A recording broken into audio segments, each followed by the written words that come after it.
I am going to do number 2 with you. I accidentally wrote it in the wrong orientation, so let me rewrite it.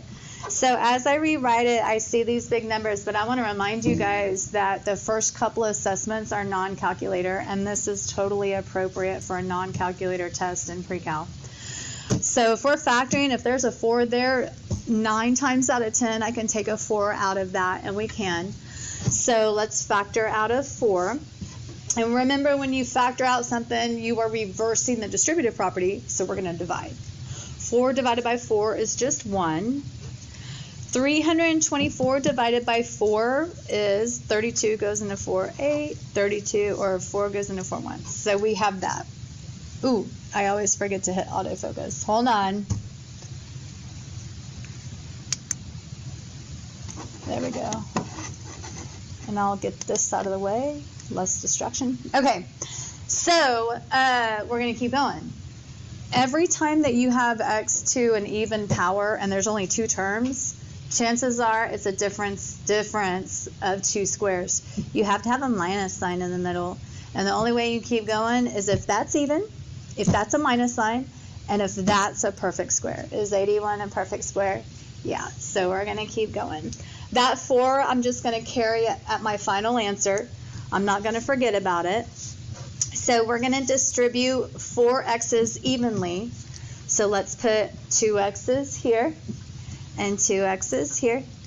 And every single time that you do a difference of 2 squares, they're always opposite signs. So let's write a plus sign here and a minus sign there. And then y'all, what's the root of 81? Right, so 9 is going to get dropped in those. And then from now on, starting today, always see if you can keep going, because a lot of the time you can, and we can keep going here. This behaves the same as that did, so we can keep going. So now I'm going to break this up. There's 2 x's. I'm going to split them evenly. This is a difference of squares. You'll see me write it like a dose difference of squares. And then remember, same rules apply, opposite signs, and then don't forget 3's are going to get dropped in here. So if you notice, I didn't really pay any attention to this right here. There is no such thing as factoring a sum of 2 squares. There has to be a minus sign. So the final answer for number 2, don't forget about that 4. Let's go ahead and write this one with the plus. And then we're going to write these 2, and that's going to be it.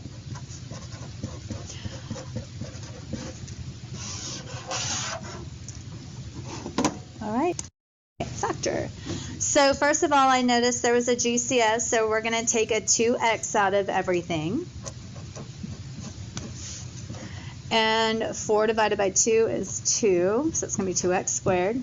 14 divided by 2 is 7, and we took an x out.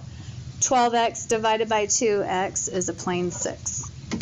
Okay, in order for me to factor this trinomial, I do a 2-step. I don't ever factor a trinomial with a number in front. I slide and divide. Let me show you what this is. I take this 2 and I slide it over and I multiply it by the 6. What's 2 times 6?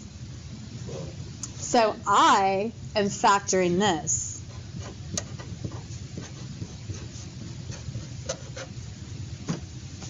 Is that factorable? Are there factors that multiply to make a 12 but combine to make a negative 7? Sure are. What are those numbers? 3 and 4, both negative. And I'm still going to write it just like the factors. I'm still going to draw the parentheses. Still going to write x minus 3 and x minus 4. And here is why teachers don't teach it. They're so nervous you're going to forget this part. What was I calling this? Slide and what? That's right. You got to go back and divide by what you slid. Remember, we slid a 2. So we got to draw a little fraction bar and put that 2 under it. It is always underneath those last 2 numbers. Okay, so let's analyze what we have here. Let me just focus on this negative 3 halves. Just look at the negative 3 halves. Can that be simplified to a whole number? No. Can that be simplified as a fraction, an improper fraction? No. It's already in simplest form.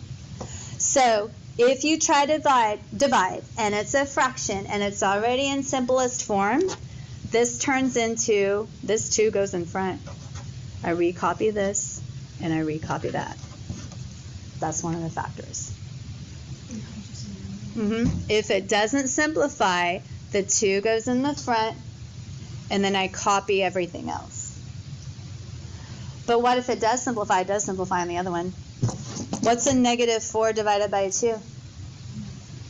So this just turns into that. And then, guys, don't forget that we took out a GCF at the very beginning. So this 2x at the very beginning needs to come down. So, if that totally confused you, that's okay. It's strange. Some people have never seen that before.